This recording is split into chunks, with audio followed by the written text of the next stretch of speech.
The camera opens on a quiet evening in Ouagadougou. No flags waving, no generals behind him, just a young man in a simple brown uniform speaking softly to a nation at war. It's Africa's misfortune, he says, that we are not united. In that single sentence, Captain Ibrahim Traoré, Burkina Faso's 36-year-old president, pierced through the silence of decades, not with anger, not with arrogance, but with the weary truth of a soldier who has seen the cost of being ruled from afar. He didn't blame the enemy. He blamed fear, hesitation, and betrayal, the things that make Africa bleed without bullets being fired. And then calmly, he dropped the words that changed everything. We got rid of all foreign forces, French or American. We are fighting alone now. For the first time in modern African history, a nation on the front line of terrorism told the world's greatest powers to step aside. The cameras kept rolling. His eyes did not flinch, because what followed was not a political speech, it was a confession of survival. He spoke of how his soldiers once fought with bare hands, how the country had only 100 rifles and fewer than 100,000 bullets, and how foreign diplomats had secretly urged him to keep the war going. To the West, it was unthinkable. To his people, it was liberation. And so a question rises, one that echoes far beyond the red dust of Burkina Faso. Can a young African president truly defy the global war machine and rebuild his country from the ashes of dependency? Or will he become just another name in the long list of those who dared too much? Stay with me, because what you're about to hear in this story is not just about weapons or politics. It's about dignity, courage, and the rebirth of a nation, and perhaps the rebirth of Africa itself. Please share this if you believe that truth deserves to be heard before history buries it. Subscribe if you believe that the world still needs men who refuse to kneel. When Ibrahim Traoré took power, the nation of Burkina Faso was bleeding. Villages burned. Families fled through the dry fields. Every week, new graves appeared on the edges of the Sahel. The country was under siege not only from extremists, but from the silence of the world that claimed to be helping. So on his first day in command, the young captain did what no one expected. He went to the military depots himself. What he found there would haunt any leader with a conscience. Only one supply line for the entire country, less than 100,000 rounds of ammunition, barely 100 working rifles. That was the entire arsenal of a nation at war. He looked at the dusty crates and realized Burkina Faso had been fighting an illusion of defense, not a real war. He later recalled, "We understood it through the messages, that they wanted us to accept their support for the terrorists while they supported us at the same time." It was a revelation. The war was not meant to be won. It was meant to be managed. A convenient chaos. In those days, foreign troops still patrolled Burkina Faso soil. Their bases were heavily armed, their vehicles gleaming under the sun, while Burkinabe soldiers stood nearby without ammunition. When Traoré demanded transparency, diplomats smiled and deflected. They called it joint operations, but to him it felt like occupation under another name. Behind closed doors, the debates grew heated. Why, he asked, should foreign forces stay if their presence does not stop the killing? No one answered, because the truth was clear: they weren't meant to leave. That was the moment he made his decision. No more half measures, no more borrowed wars. "We got rid of all foreign forces, whether French or American," he said later, and we realized that the real struggle would come afterward. The reaction was immediate. Military aid frozen, bank accounts monitored, diplomatic cold shoulders from Paris to Washington. The message from the West was silent but sharp: "You will not survive without us." But Traoré knew survival was not the goal, freedom was. So he turned inward. He called his generals and gave a simple order: arm the people. If no one would sell them weapons, they would find a way. Burkina Faso reached out to nations that refused to play by the old rules, those willing to treat Africa as an equal. Shipments began to arrive quietly: rifles, drones, protective armor, medical kits. At the same time, he launched a massive recruitment drive, 10,000 to 15,000 new soldiers each year, alongside a civilian volunteer corps called the VDP Volunteers for the Defense of the Fatherland. Every man and woman who joined received a promise. You will not fight for politics, you will fight for home. For the first time in decades, the flag of Burkina Faso stood without a shadow beside it. It wasn't perfect. The risks were immense. Every convoy of weapons became a target. Every new recruit was a potential martyr. But something irreversible had begun: a nation learning to defend itself. And in that struggle, a deeper war was exposed, the one for Africa's right to decide its own destiny. Because when Traoré spoke of empty weapons, he wasn't just describing warehouses. He was describing a continent disarmed of confidence. That was what he set out to rebuild. The expulsion of foreign forces detonated like thunder across the Sahel. Overnight, a small landlocked nation that few could find on a map became front-page news. Western outlets called it reckless. Paris and Washington murmured unsustainable. Yet inside Burkina Faso, something was awakening. When Ibrahim Traoré toured the front, he saw what no leader should ever see: men in torn boots, rifles older than their fathers, standing guard over villages with little more than courage. It was catastrophic, he later admitted. Some soldiers were on the front line with weapons that didn't even exist in our inventory. Instead of excuses, he issued an order: arm every man, whatever it takes. If one door was closed, he would break another open. Nations long shunned by the West quietly reached out. Night flights began landing in Ouagadougou, crates of rifles, armored trucks, drones, field rations. It was the rebirth of a besieged army. We will equip ourselves. We will train ourselves. And we will never again beg to defend our own soil. That sentence became creed. Within months, the army began to look and act differently. Villagers poured in to join the Volunteers for the Defense of the Fatherland, the VDP. Young mechanics learned to service new vehicles. Farmers became spotters. Teachers doubled as medics. By year's end, more than 15,000 new recruits had answered the call. Western analysts called it militarization. Traoré called it sovereignty. If there is no strong army, there is no state, he replied. Discipline followed. Officers who failed their missions were dismissed and prosecuted. Loyalty was no longer bought, it was proven. Out of fear and fatigue, a new confidence was born. Ironically, the same powers that had once refused to sell weapons began asking to train with Burkina Faso soldiers. Elite units from abroad wanted to see how this small force was pushing back hundreds of insurgent attacks and holding ground. Traoré smiled but revealed nothing. No one knows how we train our commandos, he said. We fight in Burkina Faso and we train in Burkina Faso. For a continent long told it could not stand alone, that single sentence cracked a century of dependency. Then came a phrase that puzzled diplomats and electrified his followers. Soon we will speak of a black albino who will appear. Don't ask what it means. You will understand later. To outsiders, it sounded cryptic, perhaps mystical. To his supporters, it was prophecy, the birth of something rare, contradictory but radiant, a self-made Africa emerging from the shadows of its past. Each victory in the field fed that faith. Villagers returned to farms once abandoned. Markets reopened where roadblocks once stood. The new Burkinabe soldier became a symbol, resilient, self-reliant, unafraid. Foreign envoys warned that such pride could not last without aid.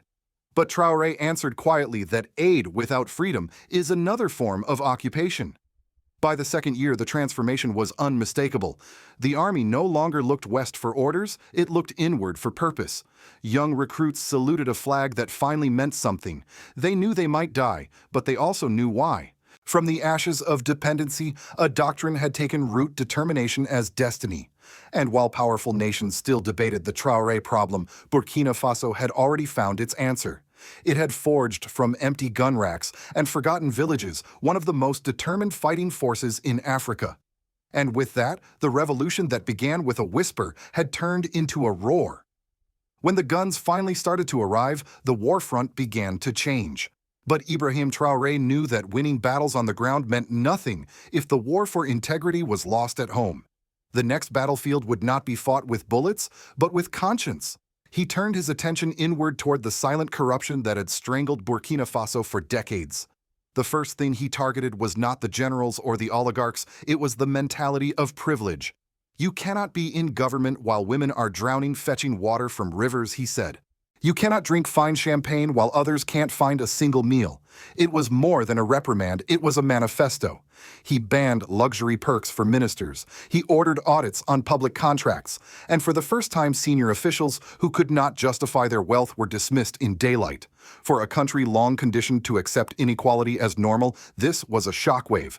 But it also stirred something ancient, a sense of moral order, the same code that once guided the revolution of Thomas Sankara. Then came the second front: economics. Burkina Faso's economy had been drained by middlemen, foreign banks, and corrupt cartels. Traoré knew that to rebuild, he needed to bring money back under national control. He began digitizing the entire public finance system, introducing electronic invoicing to make every transaction traceable. Business elites protested. It will slow down trade, they argued. What they meant was, it will expose us. But Traoré didn't flinch. People have grown used to cheating, he said. That must end. Next came agriculture, the soul of his nation. He launched community-based farming programs giving small villages both equipment and market access. For the first time, local farmers could feed their families and sell the surplus to the state's food reserves. The idea was simple: food security is national security. When he visited the countryside months later, an old farmer shook his hand and said, "We no longer fear the next season." That moment, more than any foreign applause, defined the success of his revolution. But reforms are never quiet. Inside Ouagadougou, the capital, unions that once served as Western conduits began to rebel. They accused Traoré of authoritarianism. He called it responsibility. Imported unionism, he said, is not true unionism. It serves those who destroyed Africa once and now want to destroy it again. He then revealed something shocking: files on union leaders who had approached his government for bribes, then turned against him when refused. "We have their names," he said calmly, "but we will not expose them. We will continue dialogue because we are Africans. We talk before we fight." That phrase, "we talk before we fight," became a national slogan. It symbolized a new kind of leadership, firm but human, disciplined yet forgiving. Underneath the dust of the Sahel, a new social contract was being written. The soldiers had been armed, but now the people were being armed with dignity. Across the country, teachers, farmers, and workers began to feel a shift. They saw a leader who did not hide behind walls or titles, who walked among them, who believed that justice was not a privilege but a duty. And slowly, the revolution that began in the barracks was moving into every village, every marketplace, every heart. Because Ibrahim Traoré was no longer just building an army. He was building a nation of conscience.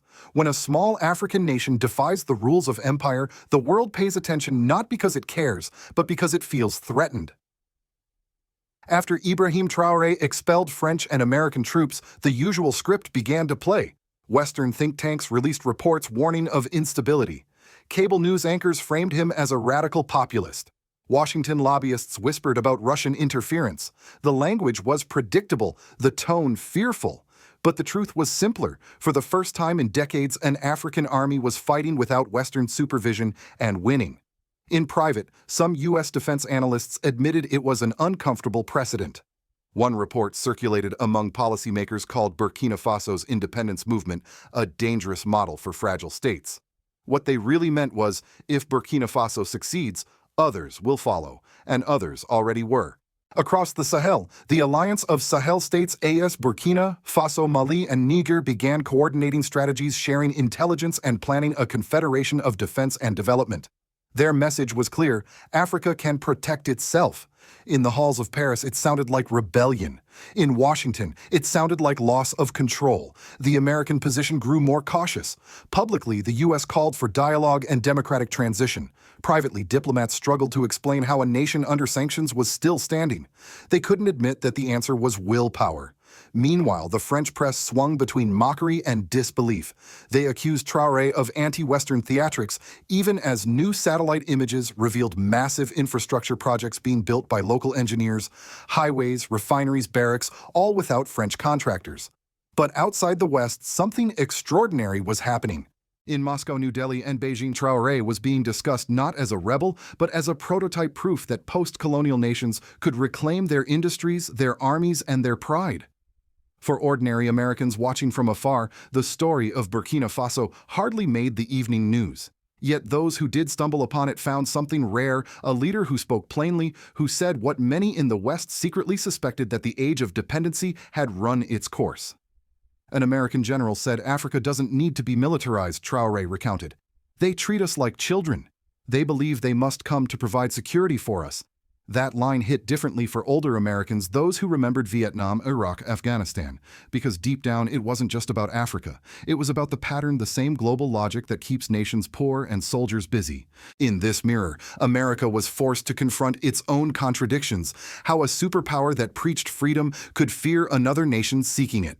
And while the world debated his methods, Traoré never changed his tone. "We fight in Burkina Faso, and we train in Burkina Faso," he repeated. To the West, it was defiance. To Africa, it was rebirth. And somewhere between those two perceptions lies the truth. Burkina Faso was no longer asking for permission, it was writing its own chapter. When the dust finally settles over the Sahel, historians may not remember every battle, every speech, or every sanction. But they will remember that at a time when submission was the norm, one young African soldier refused to kneel. Ibrahim Traoré has become more than a president. He is a reminder of what leadership once meant before politics replaced conviction. He has been called radical, defiant, even naive. But perhaps what terrifies his critics most is not his youth or his ideals. It's the possibility that he might actually succeed. Because if a nation like Burkina Faso, small, poor, landlocked, can rise from the ruins of dependency and build its own defense economy and dignity, what excuse remains for the rest of the world? That is the unspoken question haunting the powerful, and it should haunt us too. In his own words, if you are afraid, you hesitate. If you hesitate, you compromise. And once compromise sets in, you're done. Those words aren't just for Africa. They're for every nation that's forgotten how to fight for its own destiny. For every citizen who traded courage for comfort and truth for convenience. For many Americans watching from afar, his story feels distant, another faraway struggle in another forgotten corner of the world. But listen closely, and you'll hear a familiar echo.